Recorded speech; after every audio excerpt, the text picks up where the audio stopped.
So, when looking at Module 2 and all the readings and information provided, I really feel like the objective of the articles was to give an example and a glimpse of the struggles that Blacks continue to go through um, after government reconstruction. Also, to show the progress that Blacks made post slavery and also post Civil War, right? And we're looking at Module 2. Shortly after the Civil War, Black people were able to gain some political influence, and really what they did with that political influence was um, they started to use their voices and speak out about the benefits of universal education for all people, right, under the same government system, and that gained the attention of people that were in important positions and part of important organizations, and through them using their voice. Um, they were able to start establishing universal education for all races, and they started to build, fund, and start schools, right? And that was a big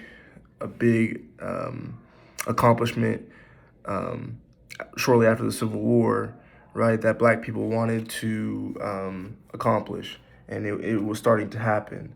But shortly after that, um, their political power started to begin to fade away because white supremacists started to overthrow Reconstruction.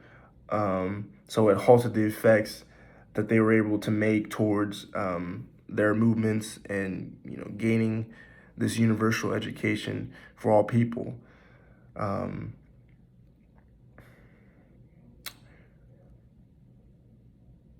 but there also are important figures like W.E.B. Du Bois, who contributed uh, the first um, the first great movement for public education, and being able to open up um, a training school for Blacks, um, the Tuskegee Institute, um,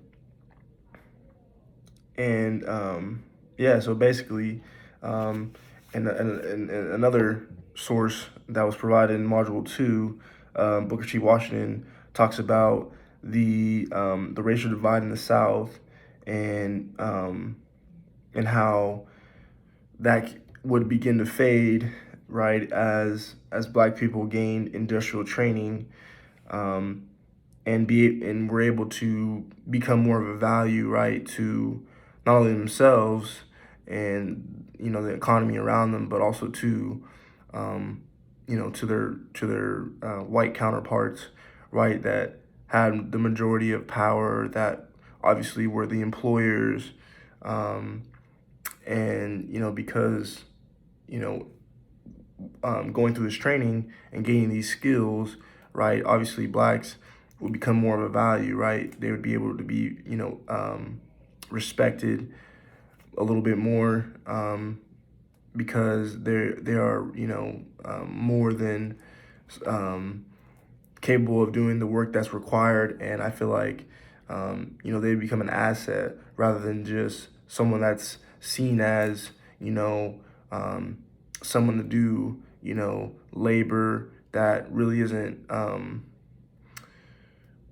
I guess, certified, but, it's just, easy because, they're undervalued more than the common human being, and you can underpay them or you can treat them any way that you want to, right? But by receiving that professional training, right, you can't make those statements, nor can you, kind of just disregard them for, the work that they do, right?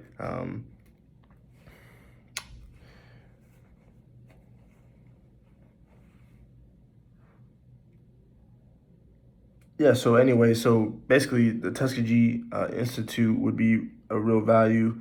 Um, because of the friction between whites and blacks, um, and would in turn lessen as black people use their skill and character to make something that a white man wants and respects, pretty much.